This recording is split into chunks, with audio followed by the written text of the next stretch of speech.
And moderator of Face the Nation and CBS News political director John Dickerson, good enough to join us today. And John, quite simply, the Washington Post called this last night a dark turn in presidential politics.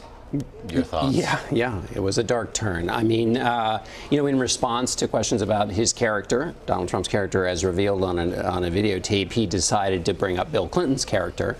And that was sort of where it started, and it went into the basement from there. I think what this suggests is that Donald Trump is going to try to win at all costs. And so for those who want him to win and who see the Clintons as evil, Donald Trump called Hillary Clinton evil, said she had evil in her heart. The costs aren't that big because the costs are just beating a bad person. For others who are worried in the Republican Party who've been leaving the Trump campaign in the last 48 hours, the costs are high, and that's what they're worried about. Both the political costs to senators like Pat Toomey in Pennsylvania, who's in a close election, the costs are high there, and the costs also of what it would be like to have a Trump presidency. So the challenges to the Republican Party are more acute after this debate, and the rest of the campaign looks like it's going to can just only get darker. And so those questions about the party perhaps will continue to be answered today on Capitol Hill, but also the costs with regard to the electorate and perhaps those undecided. In theory, the two candidates in debate are really looking to reach. If there was a certain bit of effectiveness in framing the debate prior to the debate last night with this moment with Bill Clinton's accusers, what did you make of it in terms of an effort to broaden his appeal? That's not going to broaden his appeal. What that does is it gets the Trump voters excited. It creates ferment in Donald Trump's base, which is different than the Republican base, but ferment in that base freezes a lot of House members who might have been on the fence about whether to leave him, because those Trump supporters are in his in their districts. They are newly energized. They see this as a moral battle between Bill Clinton and or against, I should say, Bill Clinton and the media and the rest of it. So it may freeze some of those lawmakers who would feel the heat from Trump supporters in their district.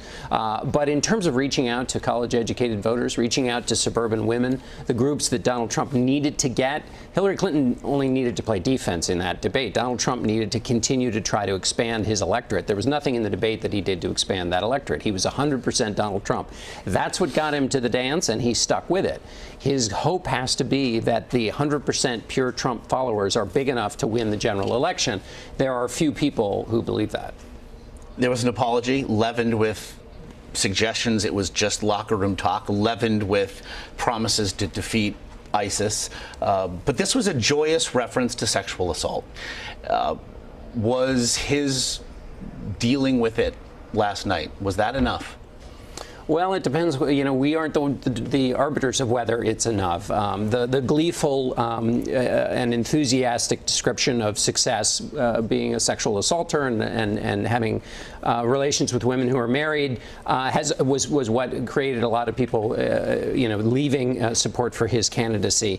But whether he did enough last night, there was certainly Mike Pence said he wanted Donald Trump to show his heart in the debate. There was none of that, and Rudy Giuliani compared him to St. Augustine, who wrote Confessions about his life turning away from sin to one of contrition and penitent remorsefulness. There was none of that in the debate either. So Donald Trump just made a choice, and so his choice and his decision is that nobody's going to care about what he calls locker room talk, and that's the bet he made, and he made it pretty clearly. He didn't try and really fudge it. Governor Mike Pence had given Donald Trump, really the campaign, perhaps a night it needed. He had stopped the bleeding previously with his performance at the vice presidential debate. And then we see last night Donald Trump break ranks with his own running mate. Rather unusual, to say the least. What did you make of that decision? Well, it's more improvisation by Donald Trump, particularly on foreign affairs. Mike Pence says he's okay with it. So I think it might have been notable in other times. It is kind of par for the course here, and probably the campaign conversation will move on, certainly on foreign policy in terms of the policy discussions. That was where Donald Trump was certainly the weakest on policy front. Very quickly, are both candidates waking up this morning thinking they did what they had to do? Yes. Oh, absolutely.